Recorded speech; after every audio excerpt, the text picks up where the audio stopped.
Hi there, I'm Lena Anani, and you're listening to She Wrote a Book, where I interview amazing women from all over the world who also happen to be published authors. I created this show to educate, entertain, and inspire you to be the voice you want to hear in the world.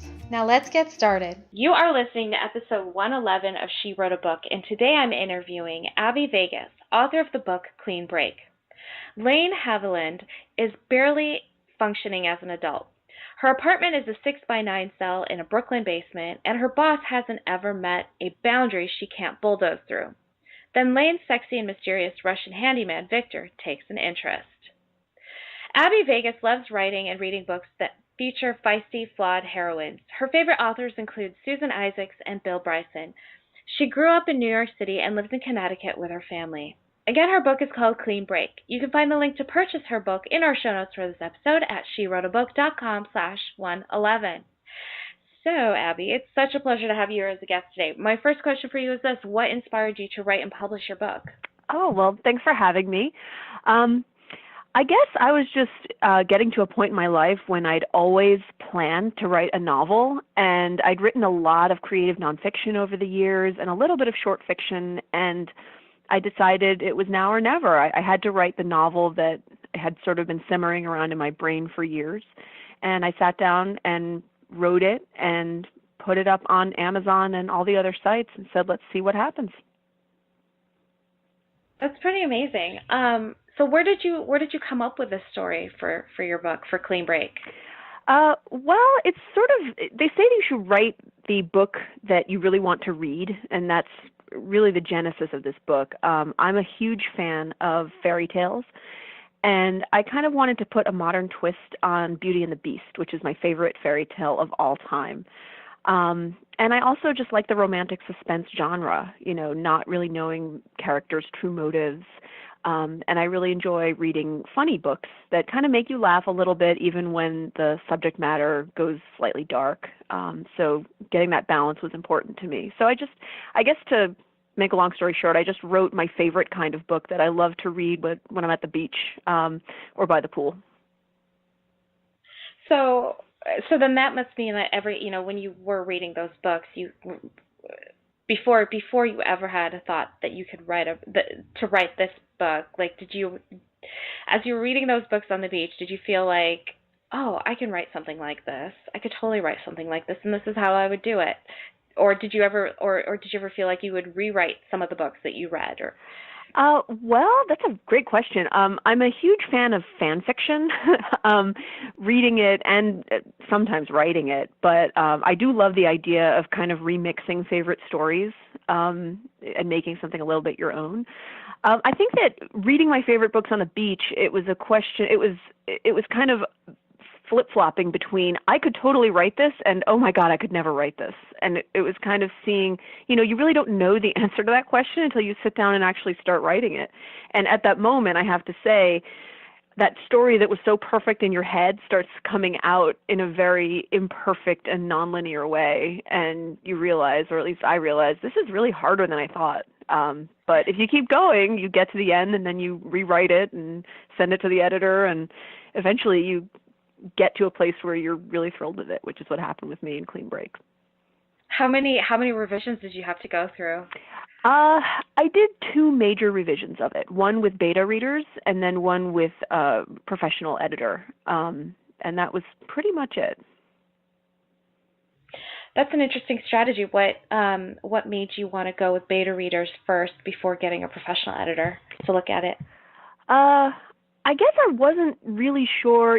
My original goal was to finish a first draft, and I was totally willing to just let it go if at that point I didn't feel like it was good enough to publish, to put out there. So the beta readers were kind of a sounding board for me. Is this good enough? Are you getting into the story? Do you like the characters? And then, once I had gotten as far as I could with them, I thought that the manuscript was in a pretty good place, but it still wasn't quite there. And that's, I think, when a professional editor, even though they are expensive, if you want to hire a good one, I think they're totally worth it because they just zero right in on any problems or inconsistencies and say, oh, here's how you could fix that, or here's what I'd do.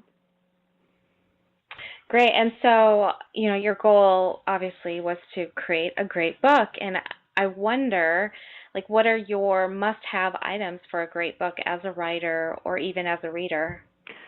Well, first, I guess there's the hook. A great book should always grab you and never let go, and certainly that's true of my favorite books. I think it should have a plot that interests me, and that's true whether it's serious or silly. So whether I'm reading literary fiction or genre fiction, I need to care about the outcome, and that I know pretty much right away in the first one or two chapters.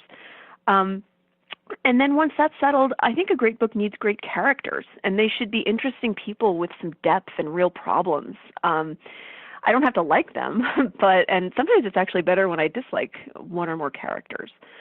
The writing style, very important. As I said before, I really like a book that makes me laugh a little, even if the subject matter is potentially going to a little bit of a dark place. So getting that balance is important. And I really love a happily ever after ending, or at least a happy for now ending. So maybe that's what draws me to fairy tales and romances. Oh, I love that. So then what's your take on a cliffhanger? Well, I would rarely say that something is always bad or always good. I think if you're a great writer, you can make a cliffhanger work. And I'm thinking of some of my favorite books, like the His Dark Materials trilogy. That first book, The Golden Compass, kind of ended on a cliffhanger and really made me want to start the second book. I guess I like cliffhangers where there's an end to one story or one big chunk of the story, but then the rest of it is continuing. And when I look at my favorite series, that's kind of how they go. Nice, very nice. So what kind of readers do you think would enjoy a book like Clean Break? Well, I'd say women are my primary audience. Women of all ages, I think, would like Clean Break. If you like smart chick lit, Bridget Jones' Diary or books by Jennifer Weiner, just fun, smart, funny reads with great characters, great dialogue. I think you'd really enjoy Clean Break if you like that. Leanne Moriarty is another author that readers have told me that I remind them of. So there's that women's fiction and chick lit connection. And I'd say if you enjoy romantic suspense, definitely check it out because Clean Break has that romance in it as well as the mystery and the suspense. I love it. I was actually going to ask you about Bridget Jones' Diary and see how it fit in with your book, and I think it's awesome that you brought it up because I love the Bridget Jones series; those are my favorite, and the Shopaholic series. I love chick lit. I don't know if I've ever admitted that on my show, but I used to just eat those books up. I love them. Now I'm into memoirs, like comedic memoirs, but I find I will probably be reading your book. I'm sure I will, especially if you compare it to like a Bridget Jones type of book. Yeah, one kind of blurby thing that came up for Clean Break was Bridget Jones' Diary meets Beauty and the Beast because it has kind of that chick lit and that romance fairy tale connection. So it's got like the voice. It's told from first person point of view, which is very Bridget Jonesy. And it also has that romance, which Bridget Jones, of course, is chick lit. I guess it defined the genre, but it also has very strong romance elements in it with Mark Darcy. So I have found that some of my favorite books in any genre kind of cross genre boundaries, and it's hard to explain them or classify them. And they're just really good books. And it's like, I don't know if it's a murder mystery or a romance or historical, but it's really freaking good. Read it. Excellent. Yeah, I could see that totally being the case, like having different layers and not being boxed into one category. I mean, you have different elements and it feels more real world. It feels more relatable. Yeah. That's probably why they're great books. Right. And some of the reviews of Clean Break have come in on Goodreads and Amazon where readers have actually said, I didn't know whether to call this women's fiction or romantic suspense, but I don't care because I really just loved it. So, if you can say that about a book, then I guess it doesn't really matter. Exactly. I love it. Great attitude. So how do you find readers as a new author? Like when you publish your book, you put it out to the world, what was your strategy to get all of these readers and reviewers on top of that? Well, I'm working really, really hard on this as we speak. And the answer is it's a challenge to get noticed. because there are just so many books already published and so many books coming out every day. I'm an indie published author, so, and I love, some of my favorite authors are indie authors, but it's just very crowded. And there's a lot of great books, and if I'm being honest, there's some not so great books that are out because there's really no barriers anymore. Anyone can publish.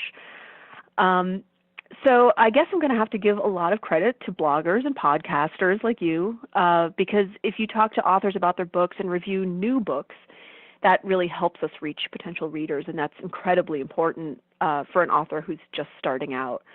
But at the end of the day, I think it's a challenge because there's really this unknown factor when you're brand new and readers don't have any idea what to expect.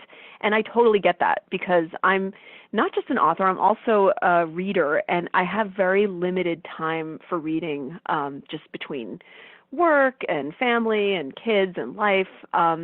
So if I'm going to spend time reading a book, I really want to love it. I don't want it to be like a chore, like, oh no, I have to read another chapter of this. I really would rather do almost anything else. No, I want to be looking forward to it and, hurrying through my day so I can see what happens next. So, I would invite you, download it, see how you like it, and if you do, feel free to share it, Facebook and Goodreads, and tell all your friends and relatives because word of mouth is just huge for new authors, and we really need to get the word out, especially if we're indie. If you like the book, definitely tell people about it. Awesome. What do you love most about being an author?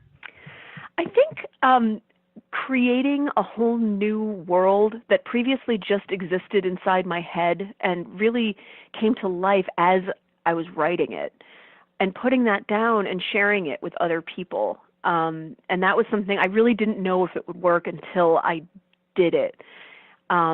And now that I'm getting feedback from readers who love the book, it's clear that, something that I put out on the page, I guess when you put something on the page as a writer, it's almost laying part of your soul bare, and you really, really hope that people like it. And it's incredibly gratifying when you do that. You're happy with the result and readers like it. That's just an incredible feeling.